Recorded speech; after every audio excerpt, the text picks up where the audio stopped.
Buenas tardes. Estamos muy felices de estar con ustedes en el pabellón Maison de Roe y tan honoradas de haber sido seleccionadas entre las 5 finalistas del premio Maison de Roe europeo. En el nombre del equipo, agradezco especialmente el Programa Europea Creativa de la Comisión Europea, la muy simpática equipa de la Fundación Maison de Roe, así como al jurado presidido por Tatiana Bilbao. Arquitectos y activistas del desarrollo sostenible y de las preguntas sociales, la cooperativa Gand Huit, fundada en 2018, es una agencia pluridisciplinar integrada por arquitectos, urbanistas, paisajistas y filósofos que desarrollan proyectos principalmente parisinos. El desarrollo de París, El desarrollo de París y de sus regiones, el Gran París, se inscribe en el marco de la evolución de las grandes metrópolis frente a los retos de sostenibilidad de los territorios y de sus poblaciones. Se pueden mencionar 3 desafíos principales: el reto social, de mutabilidad, de mixidad y de compromiso de los ciudadanos en la fabricación de los proyectos. El reto económico, con la circularidad que permite volver a comprometer una dinámica local para favorecer la integración social. El desarrollo de nuevos modelos económicos que asocian clientes, operadores, paisajistas y arquitectos. Y también una dinámica de economía virtuosa, beneficiosa para todos. El reto político también, con el compromiso y la concienciación de los poderes decisorios que ahora desarrollan herramientas de procesos integradas.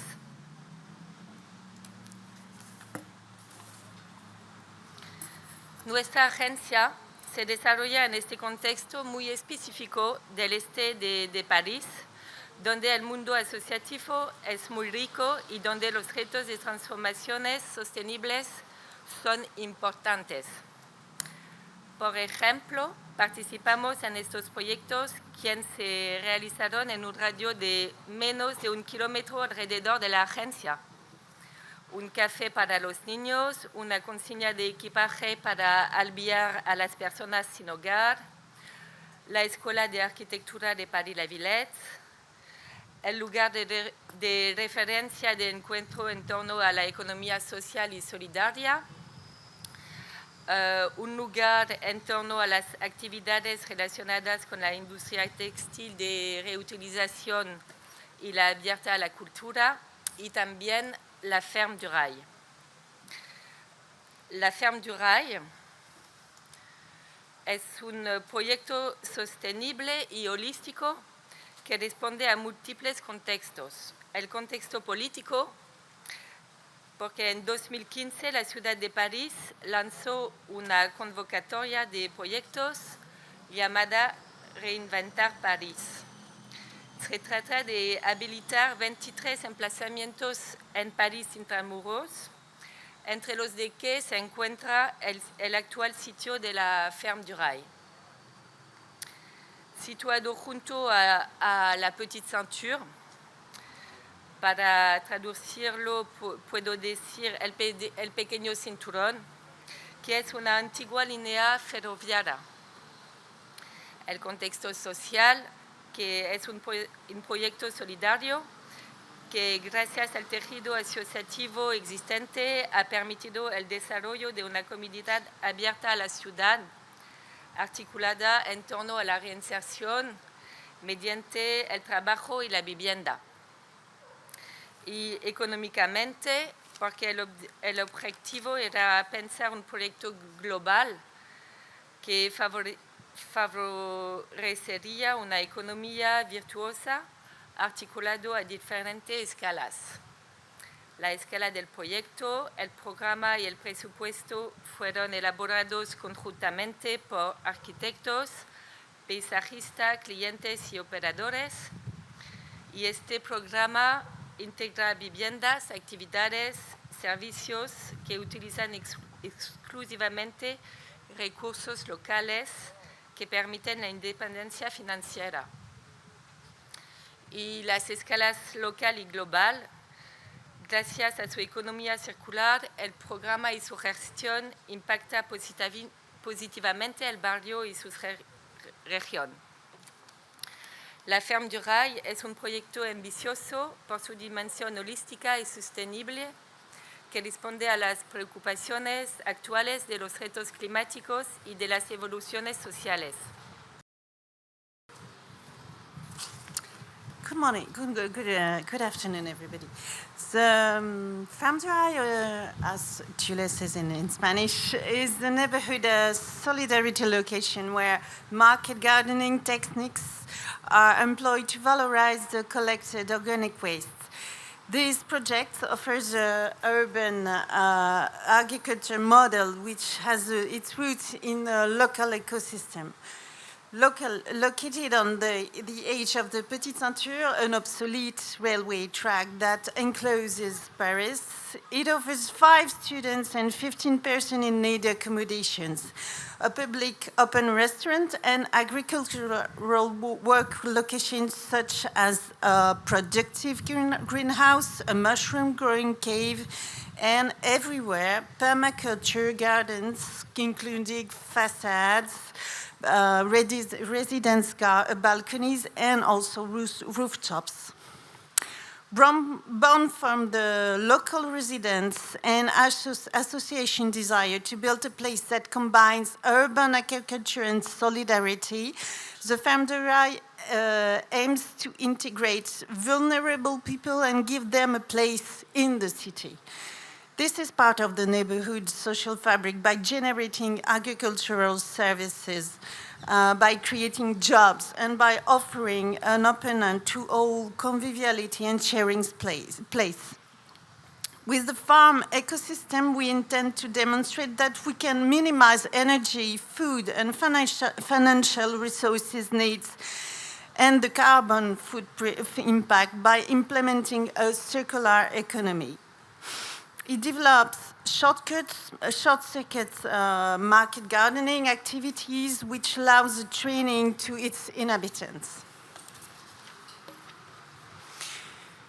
By putting together many of the topics related to environmental and social awareness in the urban context, Ferme du Rail accompanies the homeless people, because most of them are coming from the streets, through a path that will give them the chance to have stable jobs. These people collect, as I said, organic waste from about 30 restaurants all around in the area by bicycle, and they also compost it in the farm. Compost was also a main issue here, because it was a necessity here because the soil in the area, as many urban plots, were polluted. At the original site was a neighborhood garage that spilled hydrocarbons in the ground. Since this patch of land was not suitable for agriculture, we had to lay a substrate using compost mixed with the few unpolluted land of the site. This circular process was activated even before starting the work, and by the enterprise integration, using waste from the city to create a rich agricultural soil. We also have this awful diagram, just like you, impossible to read. Due to land use regulation and the proximity of the rail tracks, it was not possible to construct here any new building exceeding a certain small size. So big investors before us were were barred from building big development projects at the site. Finally, the place is surrounded by nature, making a perfect spot for such projects. It's a kind of leftovers with the polluted situation and the difficulties we have to go in it. In addition to housing and working spaces, there is also restaurants adjacent the living units. Of course, the food comes directly from the farm fields, and not only does it function as a canteen for those who live and work here, but it is also open to the public at an affordable prices. At affordable prices. And at the top of the device, there is a greenhouse which allows for variation in the production and protects the most delicate spruce. It is the eco-designed fruit of shared governance, and we today talk about governance, which is for us an essential issue in the architecture of a transition. Of shared governance between operators, I would say, architects, landscapers, and project managers during the 5 years of its development. An active neighborhood consultation was also organized that allows complete resident integration to the adventure. The 3 pillars of sustainable development were aimed: ecology, economy, and social. The construction site time was an opportunity to extend the project educational and social vocation by training very different profile of people. The building were designed as eco-materials implement, learning ground, mainly wooden structure and straw insulation. The circular economy here was also illustrated by the reused materials through many experimentations we did there, such as recycled textile insulation, reclaimed bathroom tiles, obsolete stones wall in the garden, and also wooden windows frame transformed into planters because we needed it on the roofs, on the rooftops. The keyword here are frugality, low-tech devices, but also robustness, durability, made for a collective place. Aquaponics techniques and other techniques are also used for growing tomatoes and other vegetables. Even the construction field itself was special from the start, as it featured the inclusion of environment-conscious construction company using biosources materials to be coherent with the farming activity. The straw is an illustration of this aim. For example, we use bundles of straw because they are very effective, easy to find in our neighborhood around Paris, versatile to use, and since there is a lot of it surrounding Paris, we could manage to reduce transportation pollution. Mainly, the project defends a model of sustainable and social economy linked to the interdependence between the project actors and the inhabitants. The farmers offer the district inhabitants a set of services, as I say, collection and treatment of local organic waste, or unsold goods also, market gardening workshops, as well as maintenance, also service for green spaces in the other garden of the area. It is also a place of awareness that responds to the need, the urgent needs for meetings and discussions around nature in the city and alternative food, which is strong in our district and in Paris. Whether about education in market gardening and composting activities, information and sustainable or organic agriculture. the exchange of food practices around urban ecologies. The ferme du rail is a social and cultural resource which the district inhabitants and above can take up freely. We all know that a city is in fact a living entity which not only consumes resources it does not produce, but it also gets rid of its waste by disposing of it elsewhere, most of the time far away. And in this context of the materialistic throwaway economy we all live in, construction and development holds a massive responsibility. We are called to reevaluate and rethinking the way this system metabolizes its resources to find our way out to the prevalent current linear process of extracting, consuming, and throwing away. In fact, this issue is that according to popular perception, sustainable architecture approaches the issue from an exclusive, most of the time, an exclusive materialist perspective, a situation which leads in the better situation to the further employment of reused, renewable, and biosourced materials. Even though all these practices are necessary and desirable, their only purpose remains to reduce carbon footprint, which of course is important. The problem, however, is that the cities of the Anthropocene are still plagued with massive social inequalities, and we can no longer turn a blind eye.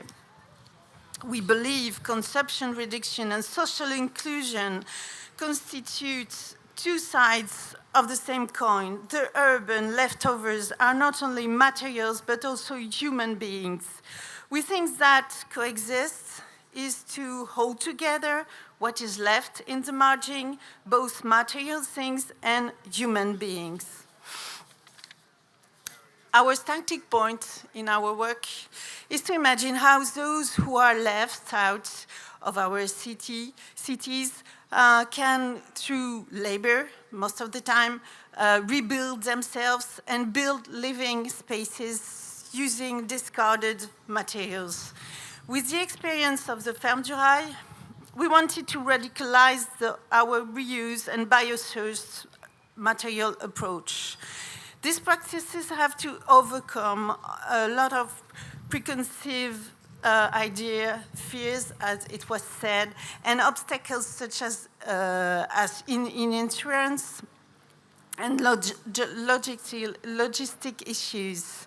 After having experimented them for years, we can now testify that the principal barrier is, first of all, ideological.